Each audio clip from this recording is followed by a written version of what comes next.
Standard chrono duration.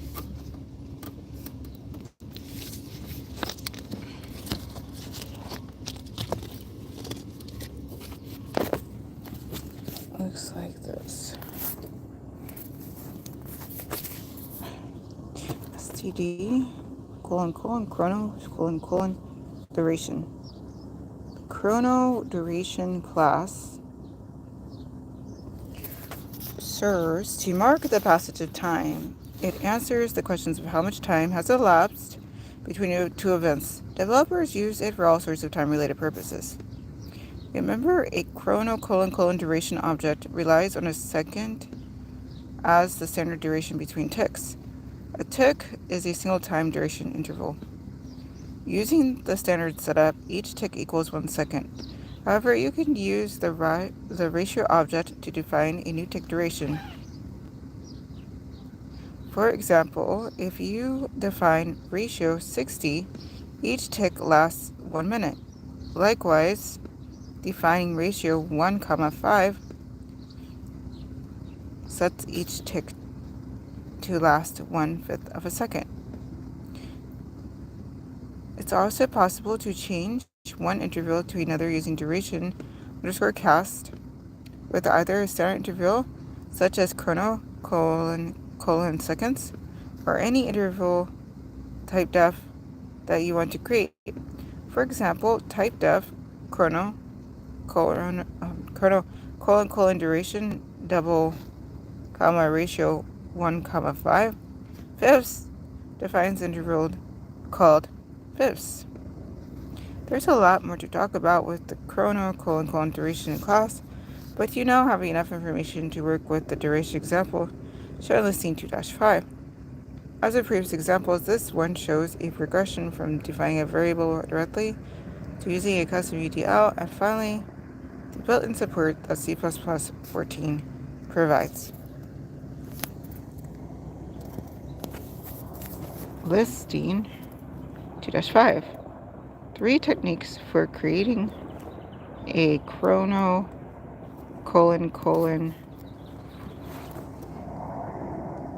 duration. Has to include IO stream. Has to include chrono. Using namespace node. Hi, Mocha Moon.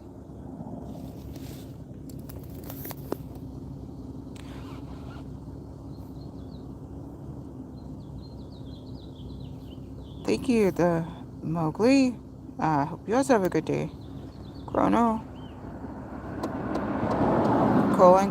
duration, unsigned long, operator, **, underscore m, unsigned, long value, return, chrono, duration, int, ratio, 60, value, int, main, define an interval of 20 minutes, chrono, duration, int, comma,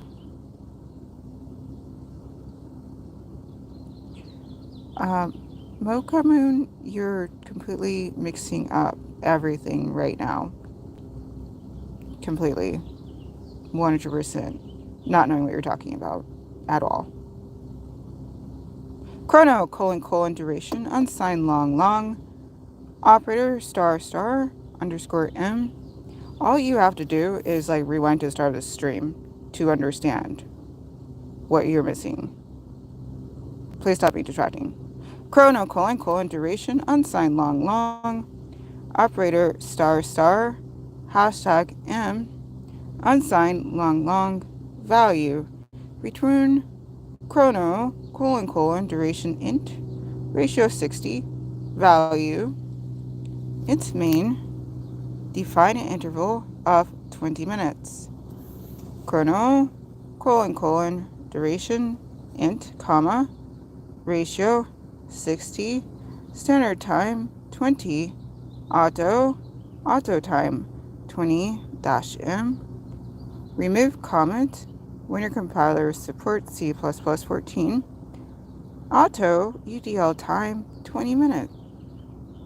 Output the time in seconds. C out, chrono, colon, duration underscore cast, chrono, colon, seconds, standard time, that count, in line, C out, chrono, colon, duration underscore cast, chrono, colon, seconds, auto time,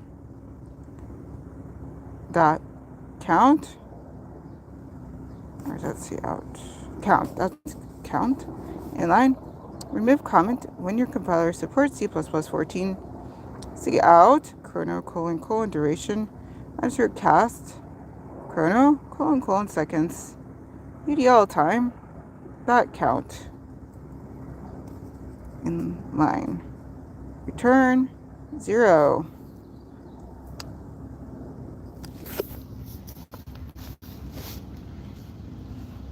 The example demonstrates a few features of the chrono, colon, duration class. However, it focuses again on the progression from defining the variable by hand to using a shortcut to perform the task. Notice that the UDL relies on an integer value in this case, rather than a floating point type. The value of an integer value in this case, the value of 20 minutes is converted to seconds for output. As a result, you see these values when you run the application.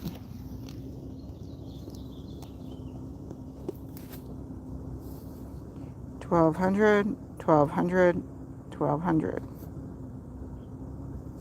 $1,200. Remember, the standard library supports a number of suffixes for chrono, colon, duration. When you use C++14, the following list shows the individual suffixes and tells you what they mean. H, hours, min, minutes, s, seconds, ms, milliseconds, us, microseconds, and s, nanoseconds. Creating your own UDLs. The standard library coupled with the built-in features of C++ provide you with an interesting array of literals. However, the true value of literals becomes more obvious when you create your own. There are many different needs you can address using UDLs, but 3 common needs are supporting data conversions, making custom types easier to work with, and obtain desired side effects without the usual number of coding problems.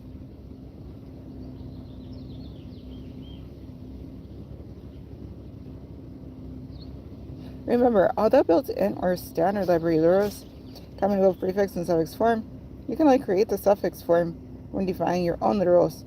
In addition, the suffix must begin with an underscore. The underscore serves to help prevent conflicts with existing suffixes and to ensure other developers know that the literal is a custom, non-standard form. Developing a conversion UDL. It's possible to encapsulate conversions within a UDL. All you need to do once you create such a UDL is provide the appropriate suffix when defining the constant to obtain the result you want. The custom UDL01 example in Listening 2-6 demonstrates a technique for defining conversion that changes the radius input to the area of a circle in the constant. Hi, Maria Gonzalez.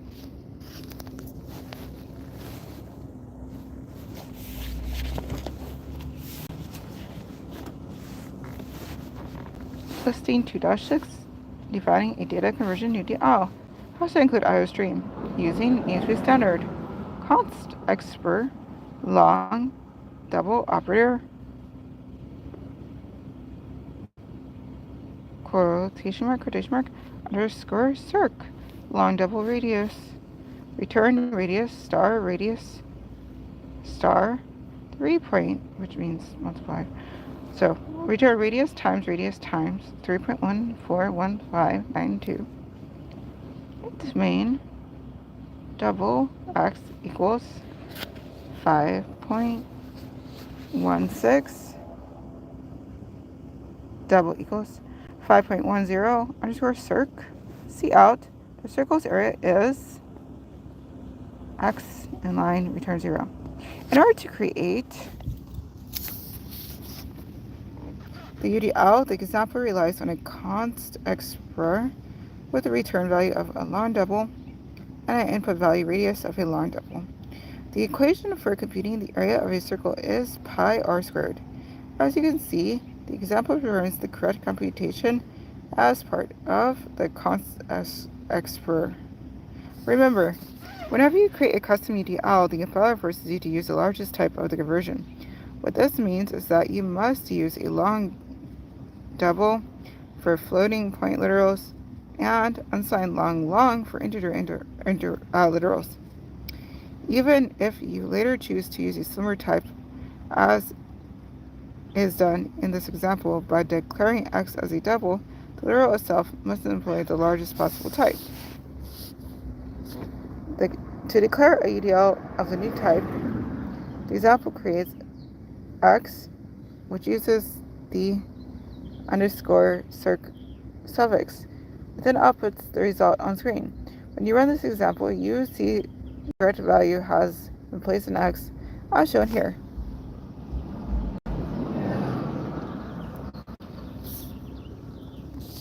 The circle's area is 78.5398. Developing a custom UDL. A lot of code you can encounter relies on custom types that are hard to follow and understand. Creating UDL to simplify the code makes things follow. Creating a UDL to simplify the code makes things clear and reduces the potential for error.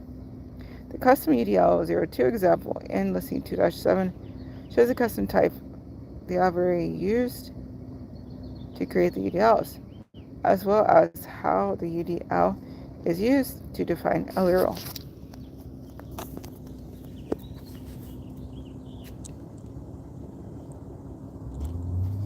Listing 2-7, creating a UDL for a custom type has to include IOStream,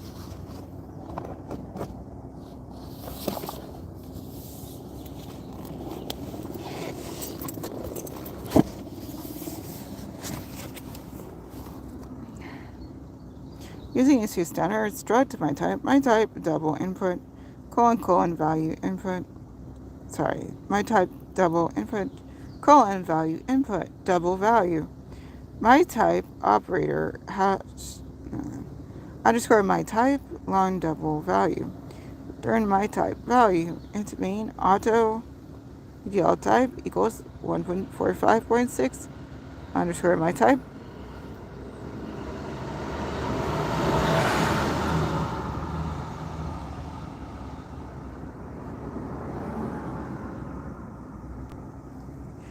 C out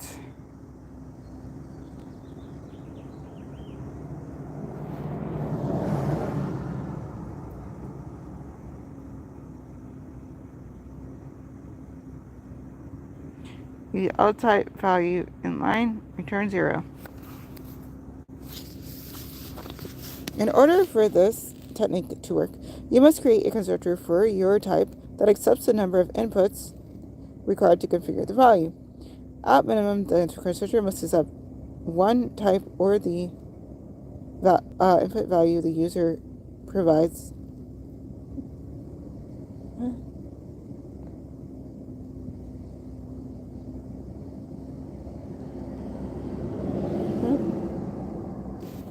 At minimum, the constructor must accept one type or the input value the user provides. Oh, that's what it's saying. At the minimum, the constructor must accept one type or the input value the user provides is lost. The custom type need not support the same size data type as required by the operator, but they must be of the same sort. For example,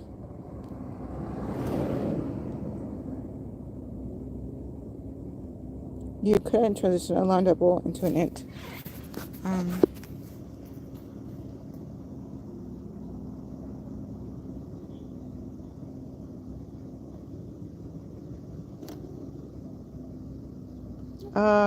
I think you're asking how I'm doing, Maria.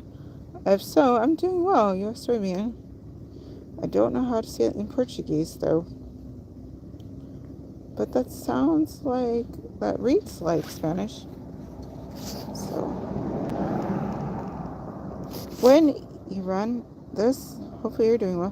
When you run this example, you see an output value of 145.6, which is the value you input to the custom type. If it's possible to handle fairly complex, it's possible to handle fairly complex setups using this approach. The user of your custom type is the capability to create clear code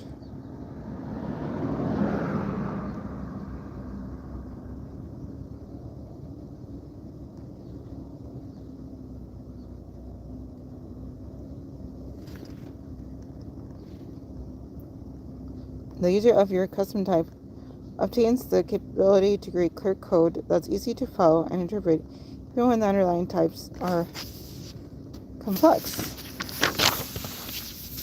Using a custom UDL for side effects. One of the most interesting uses for UDLs is to create side effects, an operation other than the usual or normal operation, either to make the application shorter and more efficient, or to provide added flexibility. You want to define a certain kind of operation that takes place as a result of defining the literal. What you get is still literal, but the literal that doesn't necessarily denote a value that you plan to use later. The custom UDL03 example as a 2-8 shows one such non-traditional use. Listing 2-8.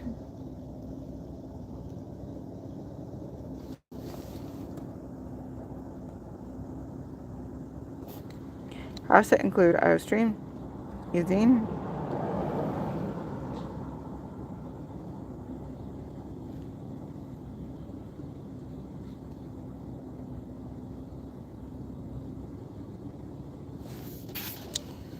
okay. Listing 2-8 using UTLs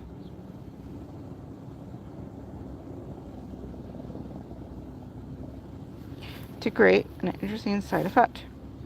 Hashtag IOStream using namespace standard, void operator, hashtag countdown, unsigned long value for int I equals value for as long as I is no less than 0, decrement I, see out I in line, main, int main, 10 underscore countdown, return 0.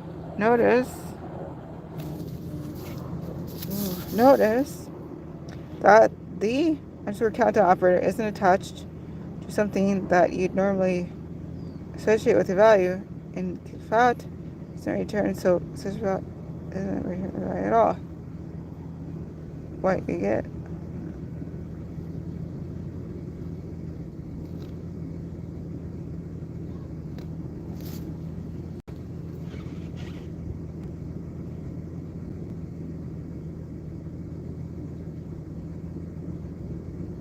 What you get instead is a side effect. When you run the example, you see this output.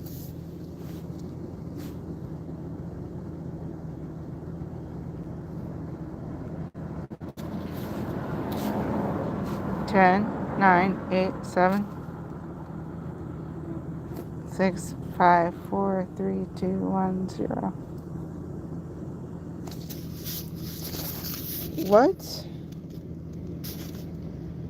has happened is that the compiler has replaced 10 underscore countdown with individual cout statements, one for each iteration of the loop. What you end up with is 11 CL statements The output lists values between 10 and 0. The reverse order. The side effect data opens all.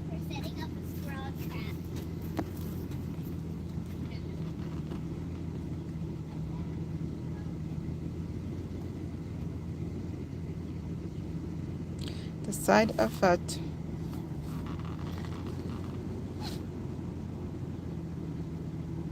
opens all. So some interesting possibilities for creating code that applies certain repetitive tests in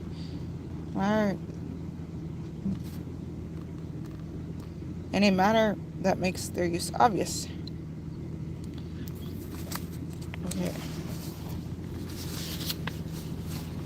Chapter 3. Building original templates.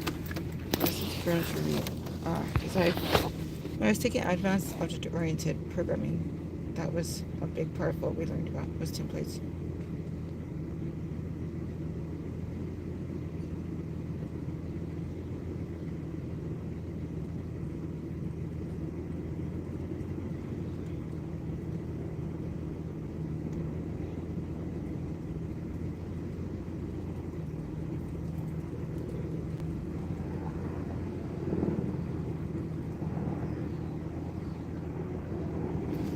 Chapter 3, Building Original Templates. In this chapter, we're going to learn about determining when to create a template, understanding the elements of good template design, developing a basic math template, creating a structured template, defining a class template, using template specialization to your advantage, building a library of templates, using your custom-built template libraries. Oh, that sounds like fun.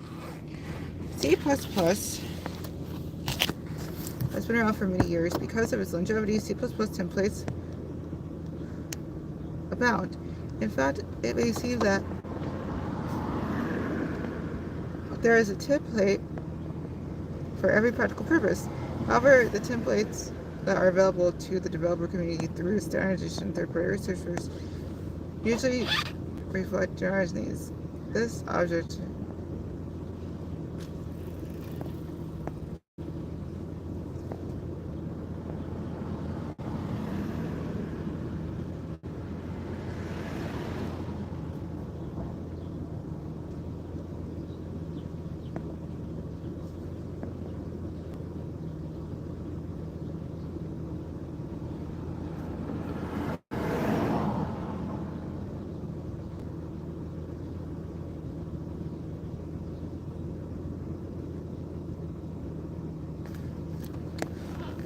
we're also going to learn about understanding the elements. Creating a structured template. We mentioned that. Defining a class template. Using template specialization to your advantage. Building a library of templates. And also using your custom-built template libraries. I feel like I already said all that. Sorry. C++ has been around for many years. Because of its longevity, C++ assembly is around. Okay, I did say that. And in fact, it may seem that there is a template for every practical purpose. However, the templates that are available to the standardization generators and third-party resource is usually to fit generalized needs. The individual company you work for or you as a developer may have specialized needs that a generalized template can't address. C++ has been around for many years. Remember, every programming tool in existence offers a certain amount of flexibility. The reason why you see so many generalized tools is that someone developed them and see so many generalized tools. What?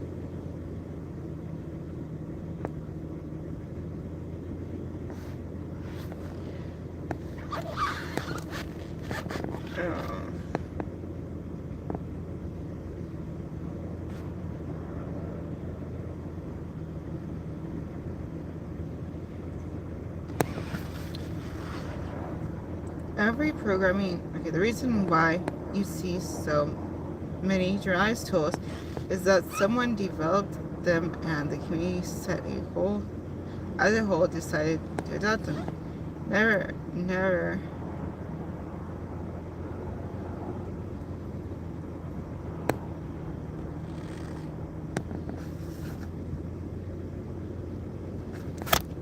Ooh.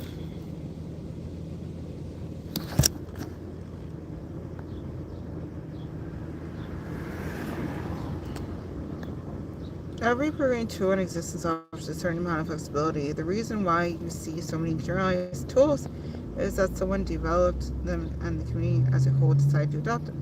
Never think that you can't create your own tools. After all, someone created the generalized tools you worked with daily, creating a service.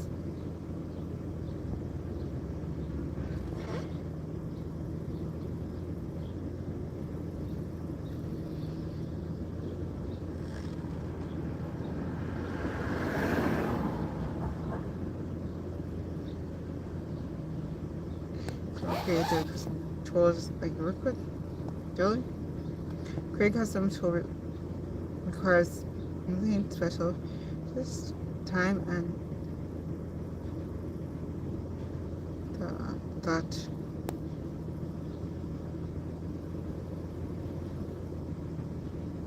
On your part.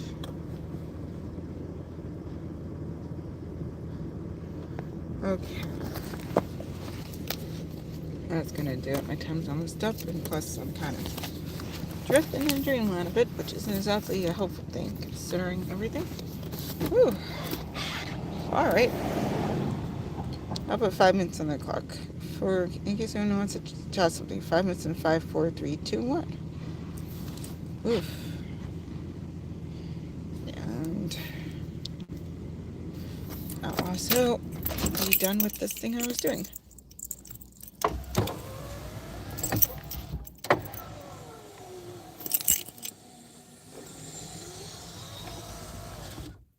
Okay, done with that. Great. Okay. That's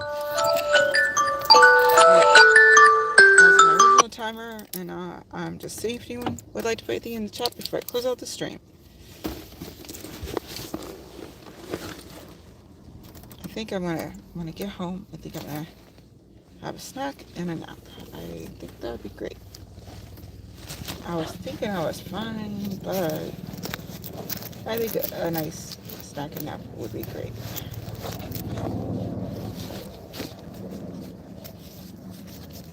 How many steps do I get in?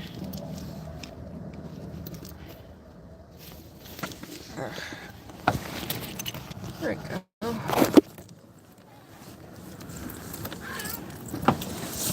I think I was busting my behind today.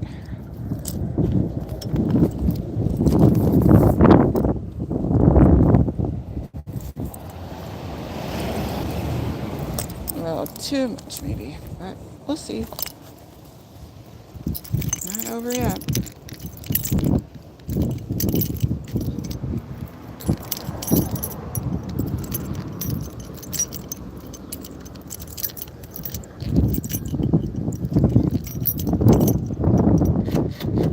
Oh, hello, Mark Linstone. How are you doing today? Oh, pleasant day out here.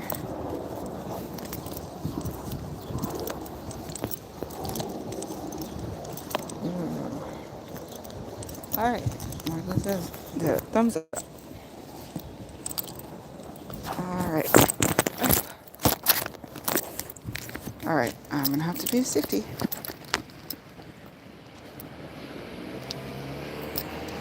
Let's go first. And eyes up. And be careful. Okay. Alright.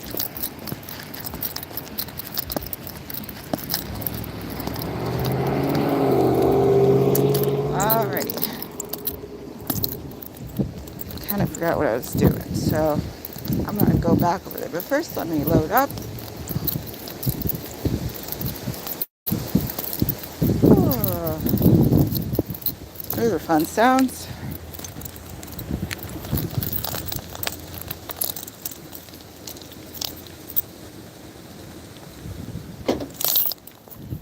Alright, put this in.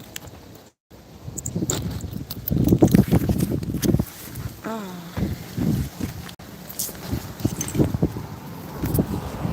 Okay, close that nice. I'm gonna go back and make sure that I secured the vehicle, because that's good to do.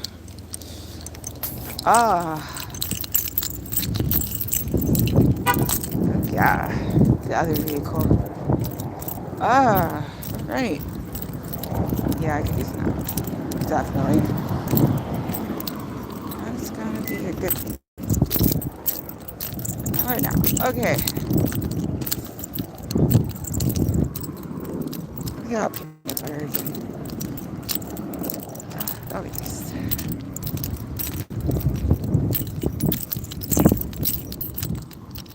All right. Walking nicely time.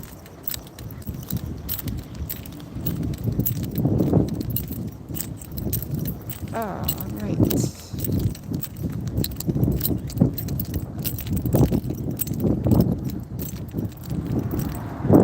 Okay, good job, me. I did it. I wasn't sure if I did, but I did. Yay. Alright, that should be good for a bit. Okay, how much more time is on my timer? Gotta be like 2 minutes. In case anyone wants to put in the chat, that'd be your opportunity. And I'm about to close on the stream. My lovely self is driving nicely and safely. And I gotta get a nice snack. Nice snack, because I'm feeling like a nap would be great. Oh, that's time. Alright, I'll get to my car. I'll close out the stream.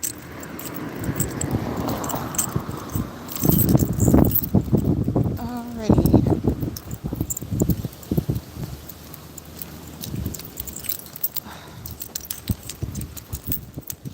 Okay. Situated. Safety. Safety. Whew. Okay. Let me get that window open a piece because it is warm and I'm not trying to have to worry about heat exhaustion or whatever. Got enough going on.